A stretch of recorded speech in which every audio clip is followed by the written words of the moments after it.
Hi friends, welcome back to my channel.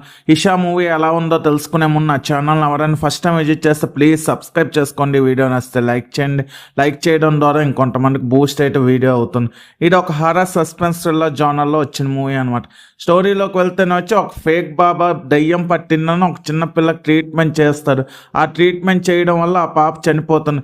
అప్పటి నుండి నలుగురు ఫ్రెండ్స్ కలిసి ఫేక్ బాబాని ఫేక్ ప్రీస్ట్ని ఎక్స్పోజ్ చేసే ఇన్నోసెంట్ పీపుల్ని కాపాడాలనే పనిలో పడతారనమాట.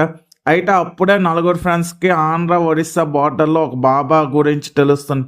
ఆ తర్వాత ఏం జరిగింది, నలుగురు ఫ్రెండ్స్ ఆ బాబాని ఫేక్ అని ప్రూవ్ చేశారా లేదా, నలుగురు ఫ్రెండ్స్ బాబా ఫేక్ అని ప్రూవ్ చేసే సమయంలో వాళ్ళకి ఎదురైన ప్రాబ్లమ్స్ ఏంటి, చివరికి నలుగురు ఫ్రెండ్స్ ఏం రియలైజ్ అయ్యారు అనేది రిమైనింగ్ స్టోరీ అనమాట. ఇది ఒక అవుట్డేటెడ్ స్టోరీ పాయింట్. అలాగే ఎగ్జిక్యూషన్ కూడా అంతే అవుట్డేటెడ్గా, స్కేరీ మూమెంట్స్ ఒక్కటి కూడా లేకపోగా సౌండ్స్కి తలనొప్పి కూడా వచ్చిందనమాట.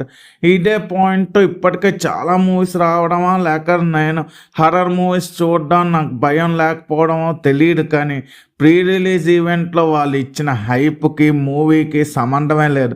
ఫస్ట్ హాఫ్ చాలా వరకు స్కేరీ సీన్స్ కంటే సౌండ్స్తోనే మేనేజ్ చేశారు. పోనీ సెకండ్ హాఫ్ ఏమైనా గొప్పగా ఉందా అంటే చాలా స్లోగా డ్రాగ్ చేసినట్టు ఉంటుంది. ఒక్క క్లైమాక్స్లో వచ్చే ట్విస్ట్ తప్ప మూవీ అంతా ప్రెడిక్టబుల్గానే ఉంటుంది. స్టార్టింగ్ కొంచెం ఇంట్రెస్టింగ్గా ఉన్న మెయిన్ కాన్ఫ్లిక్ట్ అంత గ్రిప్పింగ్గా ప్రజెంట్ చేయలేకపోయారు. ఓవరాల్గా అలాంటి స్కేరీ సీన్స్ లేని హర్రర్ మూవీ ఇషా. నాకైతే ఓకే అనిపించింది. ఇషా మూవీకి నేను ఇస్తున్న రేటింగ్ 2/5. ఇలాంటి జెన్యూన్ రివ్యూస్ కోసం నా ఛానల్ని సబ్స్క్రైబ్ చేసుకోండి. ఈ వీడియో నచ్చితే లైక్ చేయండి, మీ friends and family members share చేయండి. Thanks for watching. జై హింద్.